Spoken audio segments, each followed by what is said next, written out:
వీర మహిళ 10 కేజీల లడ్డూను దక్కించుకుంది. వీర మహిళ బుర్ర దివ్య. నియోజకవర్గంలోని 54 పంచాయతీల్లో లడ్డు పంపిణీ చేయబోతున్నట్లుగా దివ్య చెప్తోంది. మొత్తం మీద పవన్ ఇంట్లో జరిగినటువంటి గణేష్ నిమజ్జన వేడుకలు సందడిగా సాగాయి. ఇక పవన్ ఇంట్లో గణేష్ లడ్డూ పాటకు కూడా విశేష స్పందన లభించింది. 1,06,000 వేలం పాట పాడింది జనసేన వీర మహిళ.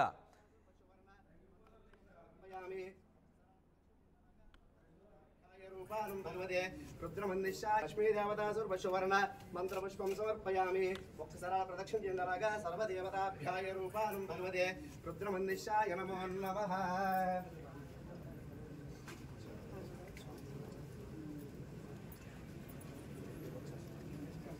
నమస్కారం చేసుకుంటాను. అపరాధ సహస్రాన్ని క్రియంతే అహం విషం మయా దాశోయం మాం మత్వ క్షమస్వ. శ్రీ లక్ష్మీ గణపతి దేవత ప్రార్థన. డిప్యూటీ సీఎం పవన్ కళ్యాణ్ ఇంట్లో నిమజ్జన వేడుకలు ఘనంగా జరిగాయి. పవన్ ఇంట్లో పిఠాపురం ఇంట్లో వినాయకుడి నిమజ్జనం సాగింది. ఇక లడ్డూ పాట కూడా విశేష స్పందన లభించింది. 1,06,000 పాట పాడింది జనసేన వీర మహిళ. 10 కేజీల లడ్డూను దక్కించుకుంది బుర్రా దివ్య. నియోజకవర్గంలోని 54 పంచాయతీల్లో లడ్డూ పంపిణీ చేస్తామంటోంది దివ్య. ఈ నేపథ్యంలో పవన్ కళ్యాణ్ ఇంట్లో జరిగిన వినాయక నిమజ్జన వేడుకలకు సంబంధించి మా ప్రతినిధి ప్రకాష్ మరింత సమాచారం అందిస్తారు. వినాయక చవితి ఉత్సవాలు పూర్తవడంతో అలాగే వినాయకుని నిన్నటి వరకు కూడా జై జై వినాయక అన్న వాళ్ళందరూ కూడా బై బై వినాయక అంటూ వినాయకుని అయితే నిమగ్నం చేసే పనులు అయితే ఉన్నారు. ప్రధానంగా చూసుకుంటే ఏపీ ఉప ముఖ్యమంత్రి పవన్ కళ్యాణ్ తన సొంత నియోజకవర్గంలో అలాగే తన సొంత ఇంటిలో పర్యావరణానికి హాని లేకుండా ఒక మట్టి విగ్రహాన్ని ఏర్పాటు చేసి ఇక్కడ 9 రోజులు కూడా పూజలు నిర్వహించిన తర్వాత ఇక్కడ కూడా నిమజ్జనం చేసినటువంటి పరిస్థితి ఉంది. ప్రధానంగా చేబ్రోలులో తన సొంత నివాసంలో మట్టి విగ్రహాన్ని పూజించి అలాగే ప్రధానంగా నియోజకవర్గంలో కూడా పలువురు తన అభిమానులు అలాగే నాయకులు కార్యకర్తలు కూడా మట్టి విగ్రహాన్ని పూజించాలంటూ ప్రతి వీధిలోనూ కూడా మట్టి గణనాథుని అందరూ కూడా పూజించాలని చెప్పేసి ప్రచారం చేశారు. అలాగే పర్యావరణ పరిరక్షణకు ప్రతి ఒక్కరు కూడా పాటుపడాలని ఒక మెసేజ్ కూడా అందించినటువంటి పరిస్థితి ఉంది. ప్రస్తుతం ఏపీ ఉప ముఖ్యమంత్రి చేబ్రోల్లో తన నివాసం వద్ద ఉన్న పవన్ కళ్యాణ్ ఇంటి వద్ద కిషోర్ గారు ఉన్నారు. ఇక్కడ 9 రోజులు కూడా వినాయకుడి యొక్క పూజలు ఏ విధంగా నిర్వహించారు అనేది మాట్లాడే ప్రయత్నం చేద్దాం. సార్ చెప్పండి, మట్టి విగ్రహాన్ని ఇక్కడ పూజించడం జరిగింది పర్యావరణ హాని లేకుండా. పవన్ కళ్యాణ్ గారు ఇంట్లో ఏ విధంగా ఇక్కడ పూజలు చేశారు, అలాగే ఏ విధంగా ఇక్కడ నిమజ్జన కార్యక్రమం కూడా పూర్తయింది? చాలా అంగరంగ వైభవంగా జరిగిందండి వినాయక నిమజ్జనం అనేది. అంటే గత 2 నెలల నుంచి కూడా వినాయకుడిని ఇక్కడ సార్ ఉద్దేశం ఏంటంటే పర్యావరణాన్ని మనం పరిరక్షించుకోవాలి, అలానే మన చెరువులు ఏవైతే ఉన్నాయో అవి పాడవకుండా ఉండాలి. అంటే ఇవన్నీ కూడా చేయాలంటే ప్లాస్టర్ ఆఫ్ ప్యారిస్ని వాటికి వ్యతిరేకంగా మట్టి వినాయకుల్ని మనం పూజించాలనే కాన్సెప్ట్తో సారు ఇక్కడ ఒక మట్టి వినాయకుడిని ఇక్కడ స్థాపించడం జరిగింది. అదేవిధంగా ఈ 2 నెలల నుంచి కూడా పూజలు అలా కొనసాగిస్తూ వచ్చాం. ఈ 9 రోజులు కూడా ఈ నవరాత్రుల్లో భాగంగా ప్రతిరోజు కూడా ఒక్కొక్క పూజ, అంటే సరస్వతి పూజ దగ్గర నుంచి మొదలుపెట్టాం. సరస్వతీదేవి పూజ, తర్వాత కుంకుమ పూజ, తర్వాత దేవి పారాయణం, గణపతి పారాయణం, తర్వాత చివరి రోజున ఈ విఘ్నాలన్నీ కూడా తొలగిపోవాలని మన రాష్ట్రానికి అలాగే పవన్ కళ్యాణ్ గారికి అదేవిధంగా తెలుగు రాష్ట్ర ప్రజలందరికీ కూడా సుఖంగా సంతోషంగా ఉండాలనే ఉద్దేశంతో గణపతి హోమం కూడా చివరి రోజున చేయడం జరిగింది. అంటే పవన్ కళ్యాణ్ గారు కూడా పాల్గొన్నారు. ఏ రోజు పాల్గొన్నారు? ఆయన ఇక్కడ ఏ కార్యక్రమంలో ఆ వినాయక పూజలో కూడా పాల్గొన్నారు? ఈ నవరాత్రుల్లో భాగంగా సార్ ఇక్కడ గొల్లప్రోలు ముంపు ప్రాంతాలకి సందర్శించినప్పుడు సార్ ఇంటికి రావడం జరిగింది. అదే రోజున సార్ కూడా ఇక్కడ పూజల కార్యక్రమాల్లో పాల్గొనడం జరిగింది. ఆ రోజు పాల్గొనడం జరిగింది. అంటే ప్రధానంగా వినాయకుడి లడ్డు అంటే ఎంతో ఫేమస్, అందరు కూడా తెలిసిందే. హైదరాబాద్లో ఉన్న వినాయకుడి కంటే ఇక్కడ కూడా మంచి ఫేమస్గా కూడా దాన్ని పాట పాడుకున్నారని కూడా తెలిసి విన్నాను. ఎవరు పాడుకున్నారు, ఎంత పాడుకున్నారు, వచ్చిన అమౌంట్ మీరు ఏం చేయాలనుకుంటున్నారు? అంటే మేము ముందుగా ఈ వరదలు రాకముందు మేము ఎప్పుడైతే 2 నెలల ముందు విగ్రహం ఇక్కడ స్థాపించడం జరిగిందో అప్పుడు ఏమనుకున్నామంటే ఒక ప్రసాదం పెట్టి మిగతా అందరికీ కూడా పంచిపెట్టడం, ఈ కళ్యాణ్ గారి ప్రసాదాన్ని పంచిపెట్టడం ఉద్దేశంలో ఉన్నాం.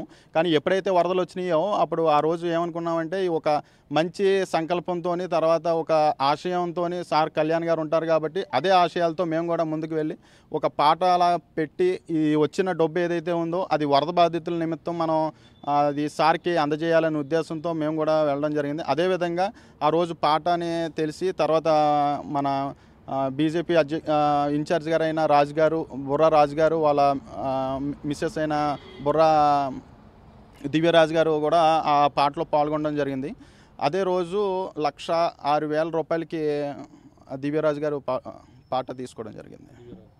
మేడం గారు అయినప్పుడు తీసుకుంటుంది. మేడం గారు ఓకే, మేడం గారు కూడా సొంతం చేస్తున్నారు. ఏపీ ఉప ముఖ్యమంత్రి పవన్ కళ్యాణ్ నియోజకవర్గంలో లడ్డు వేలం పాటలో కూడా భారీ ఎత్తున ఆవిడ పాడుకుని ఉన్నటువంటి మేడం గారు మాట్లాడదాం. మేడం చెప్పండి, పవన్ కళ్యాణ్ గారు ఒక వినాయకుడిని మట్టి విగ్రహాన్ని ఇక్కడ పెట్టడం జరిగింది, పూజించడం జరిగింది. మొదటిసారిగా మీరు లడ్డు పాటలో పాల్గొన్నారు, మీరు సొంతం చేసుకున్నారు. ఏ విధంగా ఉందని మీ ఫీలింగ్? చాలా ఆనందంగా ఉందండి. జనసేన వీర మహిళగా నాకు పవన్ కళ్యాణ్ గారంటే చాలా అభిమానం. సో ఆయన ఎప్పుడు కూడా ఒక సోషల్ మెసేజ్ ఇస్తారు. నేను ఒక సోషల్ ఫిలాంథ్రఫిస్ట్ని, ఒక డాక్టర్ని. సో అదే సోషల్ మెసేజ్తో ఉంది కాబట్టి ఓకే, ఈ ప్రసాదం కూడా మా వరకే పెట్టుకోకుండా ఇక్కడ ఉన్న అన్ని గ్రామాలకు కూడా పంచాలని చెప్పేసి నేను నా పాతగాయలో కలిపి వాళ్ళందరికీ కూడా పంచిపెట్టడం జరిగింది. చాలా మంచి సందేశాన్ని కూడా ఇచ్చారు. ప్రతి ఒక్క పని కూడా మన ఇండిపెండెన్స్ డే కూడా చూసినట్లయితే ఆయన పెట్టుకున్న ఒక బ్యాడ్జ్ కూడా డిజాల్వబుల్ బ్యాడ్జ్ పెట్టుకున్నారు. సో ఈ మట్టి వినాయకుడిని కూడా స్వయాన పార్వతీదేవి కూడా మట్టి వినాయకుడే చేసింది. అలాంటి నిదర్శనంగా మనకి ఈరోజు పవన్ కళ్యాణ్ గారు ఇలా పెట్టడం, ఆయన మొట్టమొదటిసారిగా ఎమ్మెల్యే అయ్యి ఇక్కడ స్థాపించడం అనేది చాలా అదృష్టం. ఆ పాటను మేము పాడుకోగలిగినది మేము చాలా ఆనందంగా ఉంది. ఎంత సొంతం చేసుకున్నారు, ఏ విధంగా ఉంది మొత్తం ఫీలింగ్? మేము 1,06,000 రూపాయలుకి సొంతం చేసుకున్నాం. కానీ ఇమీడియట్గా అది జనసేన పార్టీ ఫండ్కి రాసి వీళ్ళకి హ్యాండ్ ఓవర్ చేయడం జరిగింది. అది కూడా వరద బాధితులకే ఇవ్వడం జరిగింది. ఎందుకంటే ఈ విగ్రహం పెట్టాక ఆయన వరద బాధితులు పరామర్శకు వచ్చారు. వరద బాధితులు పరామర్శకు వచ్చి ఇక్కడికి వచ్చి పూజ చేసి వాళ్ళు బాగుండాలని కోరుకున్నారు. తెలుగు ప్రజలు బాగుండాలని ఆయన పూజ చేశారు. సో అలాంటి మంచి మనసుతో ఏదైతే ఆయన సంకల్పించారో ఆ ఒక ఏదైతే ఆపర్చునిటీ ఉందో ఇంకా మిగతా వాళ్ళకు కూడా ఆ ప్రసాదం వెళ్ళాలనే ఉద్దేశంతో మేము ఇంకా కొంచెం చేయటం జరిగింది. అంటే ఆయన మట్టి విగ్రహాన్ని పూజించాలి, పర్యావరణ హాని లేకుండా చేయాలని సందేశం మీరు ఒక జనసేన వీర మహిళ మిగిలిన వారికి కూడా ఏ విధంగా మీరు ఇవ్వడం జరిగింది? ఒక జనసేన వీర మహిళగా నేను ఎప్పుడు ఏం ఆలోచించానంటే ప్రతి ఒక్కరికి కూడా ఒక ఈక్వాలిటీ ఉంటుంది. ఇక్కడ ఉన్న వాళ్ళు ఏంటంటే ఇంపార్టెన్స్ ఐడెంటిటీ క్రైసిస్ అనేది జరుగుతుంది. సో నేను ఇవ్వాల్సిన మెసేజ్ ఏమనుకున్నానంటే ఇది అందరినీ కూడా ఆయన సమానంగా చూడటం జరుగుతుంది, అందరికీ ఇంపార్టెన్స్ ఇస్తారు. ఆయన ఉన్నా కానీ ఇదే చేసేవారు. సో ఆయన సంకల్పంతో ఆయన అడుగుజాడల్లో ఆయన్ని స్ఫూర్తిగా తీసుకున్న మేమందరం కూడా, వీళ్ళవ్వచ్చు, మన ఒడూరు కిషోర్ అవ్వచ్చు, నేను అవ్వచ్చు, మేమందరం కూడా ఏంటంటే లైక్ మైండెడ్గా ఒక హెల్దీ అట్మాస్ఫియర్ని క్రియేట్ చేసుకుంటూ ఆయన ఒక అడుగుజాడల్ని ఆయన్ని ఇన్స్పిరేషన్గా తీసుకొని ఇంకా మంచి మెసేజ్ ఇవ్వాలని అనుకుంటున్నాను. మేడం గారు 1,06,000 రూపాయలు సొంతం చేసుకున్నారు. అమౌంట్ని మీరు ఏ విధంగా ఇచ్చారు, మీరు ఏ విధంగా వరద బాధితులకు అందజేయబోతున్నారు? మాకు మేడం గారు చెక్ రూపంలో అందించారండి. అదే చెక్ని తీసుకెళ్ళి సార్కి కానీ లేదంటే పార్టీ ఇతరులుగా హరిప్రసాద్ గారికి కానీ అందజేయడం జరుగుతుందండి. అందజేసి వరద బాధితుల నిమిత్తం ఇవి లడ్డు పాట ద్వారా వచ్చినవండి. ఇవి మీరు ఏ ఉద్దేశంతో యూటిలైజ్ చేసుకున్నా మెయిన్ ఉద్దేశం వరద బాధితుల నిమిత్తం మేము ఇస్తున్నామని చెప్పి వాళ్ళకి అందజేయడం జరుగుతుందండి. చూస్తున్నా ఇది పరిస్థితి. మొట్టమొదటిసారిగా ఏపీ ఉప ముఖ్యమంత్రి గారు పవన్ కళ్యాణ్ నియోజకవర్గంలో వినాయకుని మట్టి విగ్రహాన్ని ఏర్పాటు చేసే కాకుండా అక్కడ పూజలను అందుకున్నారు. పూజల తనంతరం కూడా నిమజ్జన కార్యక్రమం కూడా పూర్తయిన పరిస్థితి ఉంది. ప్రధానంగా చూసుకుంటే వినాయకుని వద్ద ఉన్నటువంటి లడ్డు వేలం పాటలో అలాగే బొర్రా దేవి గారు ఎవరైతే ఉన్నారో, అలాగే దివ్యరాజు గారు ఎవరైతే ఉన్నారో ఆమె అయితే 1,06,000 రూపాయలకైతే లడ్డూని అయితే సొంతం చేసుకుని ఈ యొక్క వచ్చినటువంటి అమౌంట్ని కూడా వరద బాధితులకు ఇచ్చే విధంగా కూడా అన్ని ఏర్పాట్లు కూడా చేశారు.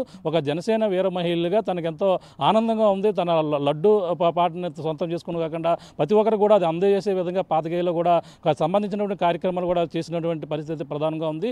ఏదేమైనా తన ఈరోజు అయితే ప్రధానంగా ఈ యొక్క సంబంధించినటువంటి నిమజ్జన కార్యక్రమంతో పాటు అలాగే లడ్డు వేలం పాటలో సొంతం చేసుకున్నందుకు ఆమె ఎంతో కూడా ఆనందపడుతున్నటువంటి పరిస్థితి ప్రధానంగా ఉందని చెప్పాలి.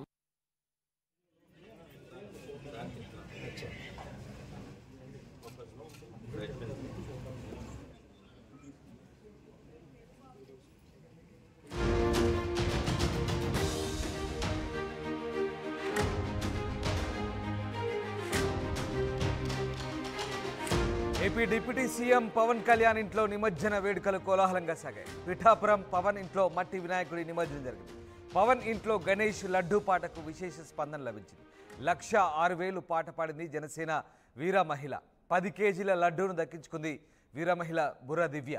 నియోజకవర్గంలోని 54 పంచాయతీల్లో లడ్డూ పంపిణీ చేయబోతున్నట్లుగా దివ్య చెప్తోంది. మొత్తం మీద పవన్ ఇంట్లో జరిగినటువంటి గణేష్ నిమజ్జన వేడుకలు సందడిగా సాగాయి.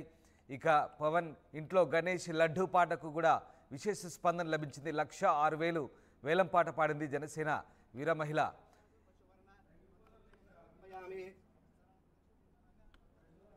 రూపానం భగవదే రుద్రమందిష